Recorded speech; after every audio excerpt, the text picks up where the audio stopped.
Welcome to Wokepedia Radio. Wokepedia Radio is sponsored by Equipping the Persecuted. Galatians 6:10 says, "Therefore, as we have opportunity, let us do good to all people, especially to those who belong to the family of believers." Equipping the Persecuted fully embodies this verse as they aid and equip some of the most precious of the household of faith in Nigeria. They give physical aid, spiritual training, set up alarm towers to alert of dangerous invasions. They build schools and orphanages in Nigeria. If there is a need for the persecuted Christians in Nigeria, Equipping the Persecuted meets it.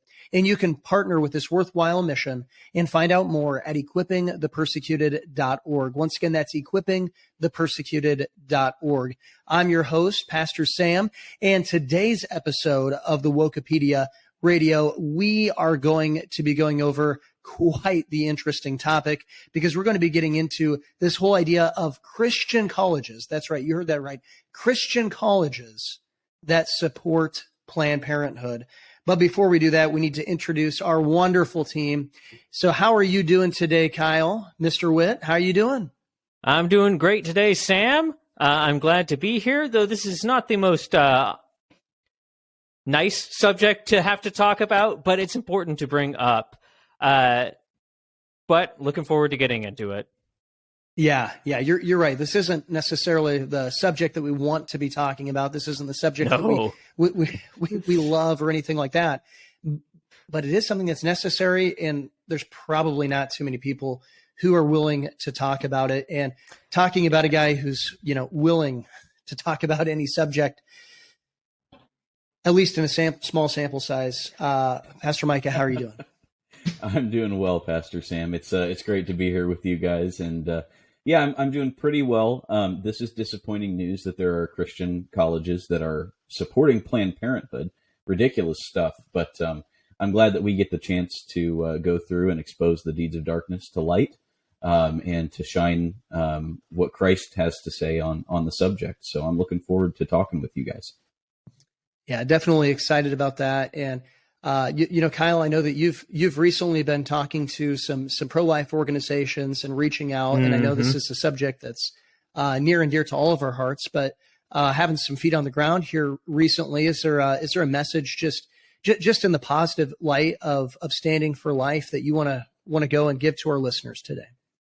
Well, I want to encourage people, and we're going to continue to encourage people. And that's why I was meeting with this specific organization. We want to start highlighting them. So if you know of good pro-life organizations, and by pro-life, I mean legitimately standing against abortion, not creating exceptions, not expanding what that means, but specifically focused on ending abortion, send them to us at contactwokepedia@gmail.com. But there are people doing real heavy lifting out there on college campuses, fighting against these things and saving lives. So there is positive, but right now we got to talk about some of the negative. That's right. We do need to talk about some of the negative, because the reality of it is that we can't really stand for what's right unless we oppose what is wrong. There's a lot of people who think that you can go and just stand for what is right and never oppose what is wrong, but you can't do that. You must do both simultaneously. And yes. One of the things I love about our sponsors, Equipping the Persecuted, is that they do exactly that. They stand for what is right. They really do. In fact, in the spring, they have pastors' conferences where they go out and they train pastors and they encourage pastors. They go and they put on an incredible conference, probably one of the best conferences in Nigeria, where they really treat the Nigerian pastors well and throw a big dinner for them and stuff like that. And something that they don't get appreciated, these Nigerian pastors who are literally standing in the gap and putting their life on the line for Jesus Christ. That's right. And they go and they throw this conference for them to help train them and also encourage them spiritually to keep on and to keep standing strong. But then they also do a trip in the fall, basically every year. It's at least 2 trips that they make every year, where it's a little bit more of there's still boots on the ground when they go in the spring, but it's really more boots on the ground. In fact, the trip that they're just getting ready to go on, they're going to be opening up the orphanage that you guys have been supporting. They're going to be going and doing trauma training with Five Stones Ministry. They're going to be going and doing more medical training over it with taking care of a big typhoid outbreak there at one of the IDP camps. And they're going to be going in encouraging pastors' wives, pastors' widows, those who had their husbands murdered and martyred for Jesus Christ. They've got a team going. This is something that's new, that they're going to be going and encouraging them over there. And so, I mean, this is just an incredible ministry. They stand up for what is right. And of course, they stand against what is wrong. And it is just such a valuable, important ministry. But they do need your help. They need all of our help and all of our support. So first of all, we need to be praying for them. It is a dangerous, dangerous thing. Yeah. That they're going over there. I mean, this is very dangerous what they're doing. They're literally putting their lives on the line. But also, they do need our financial support. And, you know, the book of James tells us that the double-minded man is unstable in all his ways. But a lot of times we don't think about what the double-minded man is. The double-minded man is the one who doesn't have faith with his prayer, who says just empty words but doesn't actually believe them. Now, we know from the book of Hebrews, chapter 11, that real faith has real evidences. So if we're going to truly pray for equipping the persecuted, we should be willing, if God has given us, made us able. I'm not saying take your tithe or anything like that, because you need to be given to your local church. But if God has given you some extra and has burdened you in your heart for this ministry, be willing to give to this ministry, because they still need to raise some funds to go forward to really go and minister to these widows of martyrs in Nigeria, to go into minister to the orphans, to go and minister to this typhoid outbreak, to go into minister to those who are going to receive trauma training, to know what to do when attacks do come from radical Muslims who come down and just destroy people's lives in their villages and take people's lives. Also, they're in Nigeria. And so you need to be praying for them, but also you need to be giving. This is one of the few ministries that really is making an incredible impact and a difference. Kyle, do you got anything to add to that? Well, just go on to equippingthepersecuted.org, consider donating. And by consider, I don't just mean think about it. I mean pray about it. I mean take that money that you're going to be investing in missions and really pray about it and see if Equipping the Persecuted is the right ministry to give it to.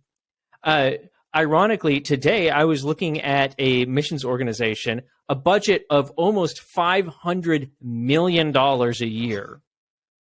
And they're complaining about how they have to be cutting missionaries and cutting missions work because they don't have enough money. People, Sam listed off all the things that Equipping the Persecuted is doing. We talked last week with Judd about what they're doing. And the money they need to do all that, $30,000. Not half $500 million. $30,000 accomplishes all that.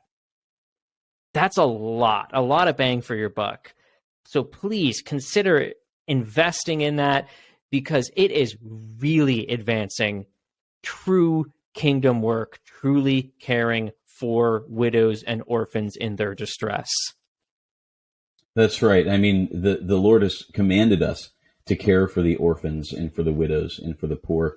And who on earth is more in need of our help than people who are quite literally on the front lines for the Christian faith in Nigeria right now, who are being killed en masse by Muslim terrorists?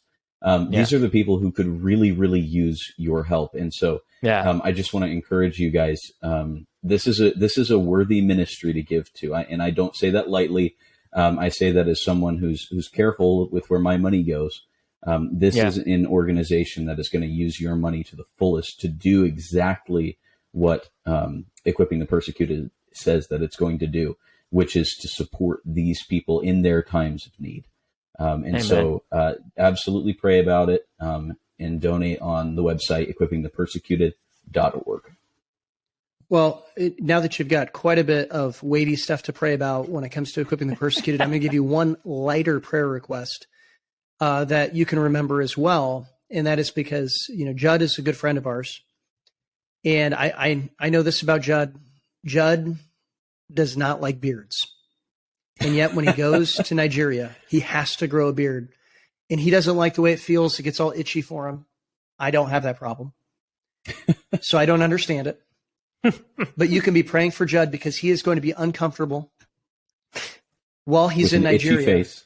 So if you need just something to lighten your prayer time, it's something that'll help a brother out, and it'll maybe bring a smile while you got this weight of what you're praying for. When it comes to equipping the persecuted, sometimes you just need to smile when you're thinking about all of these tough things. I'm not saying don't think about these tough things. Think about these tough things, but also pray for Judd, pray for his beard. That's the least of his worries. But still pray for that, because that's something that might bug him. Now, I'm sorry. It's hard to make a good transition after saying that. So we're going to be right back after we hear from our good friends over at Equipping the Persecuted, because we want to make sure you know that it is important to support this ministry. So we'll be right back after this quick break. Are you looking for a theological education, but you don't have the money, the time, or it's just too complicated with current circumstances for you? Well, I'd encourage you to go check out russelltfuller.com. Dr. Fuller has stood firm in the face of wokeness. He's proven himself faithful. He's proven himself equipped, and he has put together a team at russelltfuller.com that are providing theological education. This semester, they've been offering classes like Hebrew, Greek, Old Testament theology, Pentateuch, 1st, 2nd Peter, evangelism. They are accessible. They're done over Zoom. It doesn't have the same kind of grading and difficulty that you're going to reach. It's about getting you educated. They're recorded, so if you miss a class, you can catch up. Again, he wants you to be equipped. So if you want to be equipped, go to russelltfuller.com. Welcome back to Wokepedia Radio, and in today's episode, we are going to be discussing this really sad story that came across our news feed, that 23 Christian, and I say Christian fairly lightly here, colleges, that they have ties with Planned Parenthood. Mm-hmm. And I mean, you heard that right. These are 23 Christian colleges that have ties with Planned Parenthood. And before we really get into this, I do want to just say this in case you're curious, because there is some confusion I know out there. Some people really believe some dumb narratives and things like that. The position of God and the position of the Bible is pro-life. That life, it actually begins before conception, because of Jeremiah. We can see that God knew Jeremiah before he was in the womb. But the soonest that we can recognize it is at the point of conception. And so we should. And so that is the biblical side of things. Now, and perhaps you're not familiar. Perhaps you've had your head buried in the sand and you don't know. Planned Parenthood murders babies, which actually is a surprise to some people. I remember one time I was standing outside of the Planned Parenthood, praying for him, preaching, reading scripture there. And a young man comes up and he starts to go in. And of course, he's not going in to go get an abortion. He's going in for probably an STD test is what he was going in for. And I look at him and I say, hey, and he was a pretty big guy. I said, don't you know they murder babies there? And he comes over and he goes, what? They murder babies? Like he actually didn't know. Wow. And so I was able to give him some information to go to an alternative place where it also does STD testing. Now, of course, what would be best is that he would save himself for marriage. That would have been the best thing. But there was a place where I was able to send him where he could get it for free and go ahead and get counseling that he needed there with that. And so some people don't know. So if you're in that group that you don't know, let me just tell it to you like it is. Planned Parenthood murders babies. That's right. And so when I'm looking over this list, Kyle, what different denominations are all listed here? Well, and that's one thing to note about this, and you'll see it as soon as I start mentioning the denominations. We've got United Methodist, we've got Evangelical Lutheran Church in America, we've got the Reformed Church in America, the Presbyterian Church in the USA, the Disciples of Christ, the American Baptist Convention, and a few others. And you notice that it's pretty much the who's who of liberal mainline Protestants. Right. So that might seem like, well, why are we bringing up these denominations? Don't we already know that those ones are bad? Aren't we about trying to protect the infiltration into the conservative Christian sphere? Yeah, well, I mean, we are. That's definitely true. We are undoubtedly here to protect the infiltration of the Christian sphere. But it's also one of those things where there's a lot of times people see a Christian veneer on something. Mm-hmm. And they end up start compromising. In fact, I remember talking to a family, and I was about 19, 20. Well, I might have been a little bit older than that. Actually, I think it's about 23. Now that I think about the age of their son. And their son they're about to send him off to a liberal Christian college, one that would be very much in line with this. It was, I'm trying to think of the name of it. It's up in Orange City, Iowa, and Northwestern. That's what it is, Northwestern. And they were sending him there because he was a star runner, and so he got some scholarships to go there. And they for their first two children, they had really taken a hard stand on you have to go to a Christian college, a true conservative Christian college, that they had to go and really be conservative. And they started justifying this, that their son could go there because, it's not the Christian college they would like, but it's still a Christian college.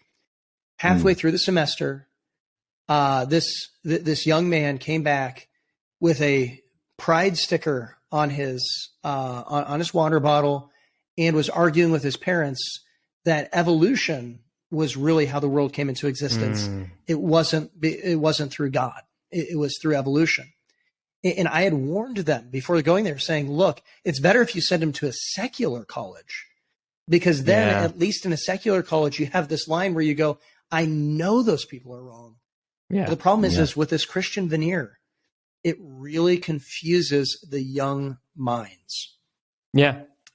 That's exactly right. That's exactly what it does. I mean, and the devil, if you think about it this way, the devil wants nothing more than to steal God's sheep. That's what he thrives on. And so this is one of the most effective ways, I think, unfortunately, of doing that is infiltrating the schools. And these schools have been infiltrated for a long time. Now, I have to issue a slight correction here. It's actually more than the 23 Christian colleges, supposedly Christian colleges. It was 69 Christian colleges and universities with confirmed ties to Planned Parenthood. That is an incredible amount. That is 69 different schools. That means that there are thousands and thousands and thousands of students who are going to these places. They're giving money to institutions that support baby murder. I mean, if you think about it this way, what if it was 69 Christian colleges that supported just regular old serial killing? We would respond to that with shock and horror. But for some reason, I think that oftentimes when it comes to abortion, our culture has degraded the issue to the point where people just kind of shrug their shoulders. Well, we as Christians are called not to shrug our shoulders. We're called to treat every single life, especially the lives of the unborn, as just as important as other people's lives, because they are also made in the image of God. Every single one, from conception until death, is made in the image of God. This is something that is very, very important for us to recognize. All of these denominations, it's really important for us to also note this. Not everybody knows that they're liberal denominations. Some people haven't been to a church in a long time, and they're looking to get back into church, and they might be in a United Methodist church, or they might be in an Evangelical Lutheran Church in America church. They might be in a Presbyterian USA church, not really realizing that they're not teaching biblical truth anymore. And so it is really, really important that we mark these denominations for their support of this and tell people this is not the sort of church that you want to be a part of. Right. Yeah. And this is really important to point out, because this is, as Kyle pointed out, this is low-hanging fruit. And as Micah pointed out, these are the types of churches, these are the types of schools that you don't want to be associated with, because they're not saved. They are they're stones in the love feast. as what it calls it in Jude. They're clouds without rain. They're really apostate within the church. They've gone away from all fundamentals in biblical Christianity, and this is important for us to understand that they've gone the wrong way. And of course, many of them have done this because of money, in wanting money, but a lot of them also have done this just simply because they're ideologically evil. And this really does show in the support of Planned Parenthood, because number one, Planned Parenthood makes money off of abortions. And, there's this big thing where they say like 97% of what Planned Parenthood does isn't abortions. Well, I always like to ask this question when somebody brings that up. Then why are Planned Parenthood shutting down in places where abortions are being restricted the heaviest or even taken away? Question. It's because Planned Parenthood, their business is abortion. They get paid to murder babies. This is an assassin's club, really, is what Planned Parenthood is.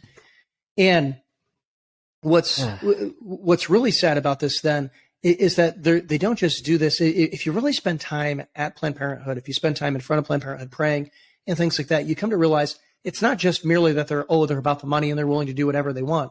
There is really a demonic presence. There really is a demonic spirit that's going on about this. I've seen some of the most bizarre things standing outside of Planned Parenthood. I believe you were there with me, Pastor Micah, when somebody came driving down and they yelled out, I killed my baby and I ate it. Something to that effect. I mean, it was bizarre.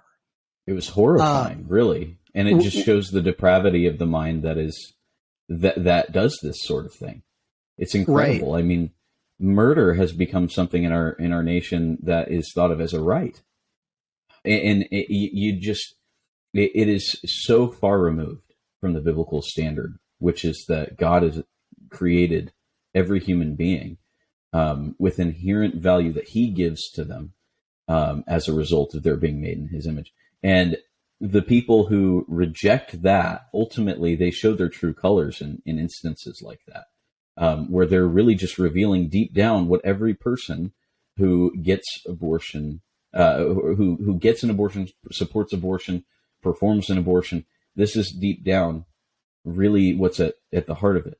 And it is a hatred for God, and it's a hatred for other people. It's incredible. Yeah. It really is incredible. And you've got these schools that what they're doing is they are going and they're borrowing the name of Christ. Mm-hmm. And then with that, they're using the name of Christ to go and to promote this awful, wretched evil. And so you do need to be aware that they're doing this, and you need to go and to push against this, stand against this. And if you're part of a church that is associated with these schools, you need to go and talk to your pastor about it. And you need to go and tell them, hey, either I'm leaving this church or this church is condemning this publicly. That's right. Really what you need to do with this, because, I mean, this is blatant evil. Now, we have just a little bit of time left. And so I want to ask both Kyle and Micah, both of you guys, about this. What are some of the dangers that you see about people sending their children to a school that has a Christian veneer, but really a demonic heart? What are some of the dangers that you see in this, Kyle? I mean, the dangers that I see is they end up like my sister, who went to a liberal-leaning Christian university, and then that was part of her journey out of Christianity.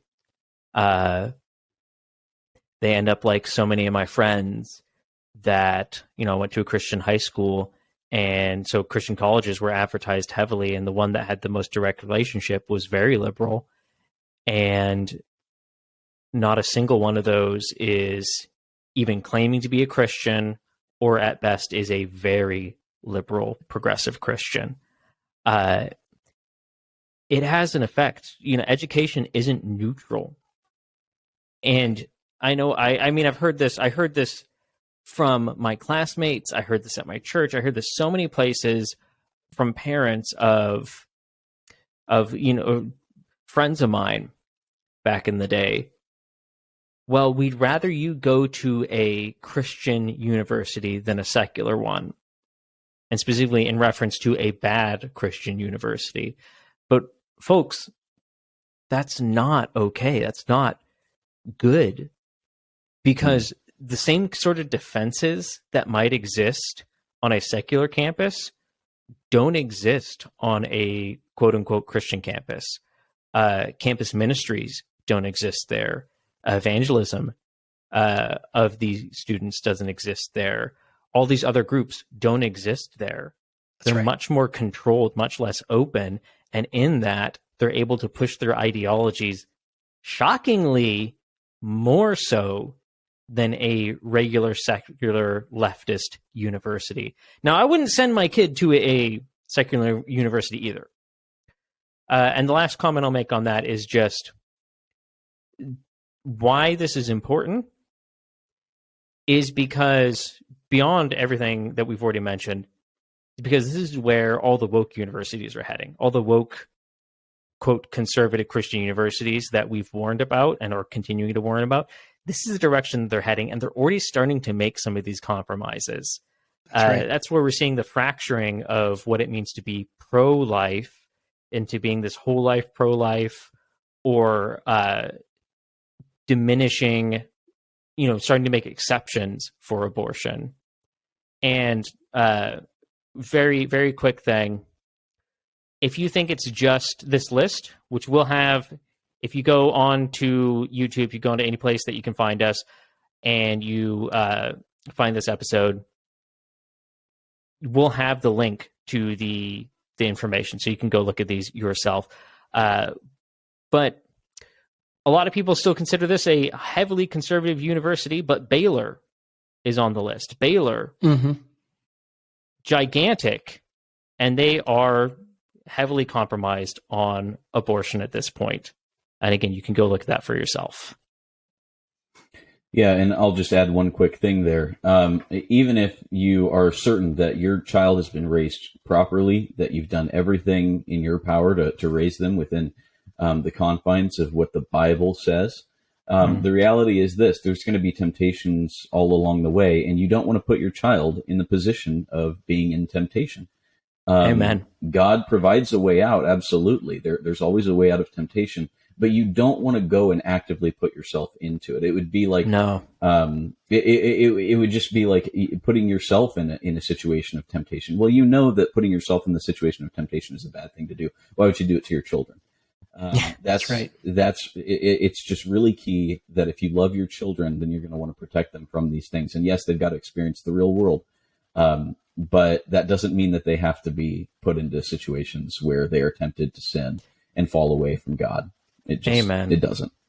Yeah, that's right. Well, that's all we have time for today. So thank you for listening to Wokepedia Radio. And remember, Wokepedia Radio is sponsored by Equipping the Persecuted. Also, I know many of you are curious about how our contest went, of who the favorite host was, and emailing that. I won in overwhelming odds, mostly because I just kept emailing.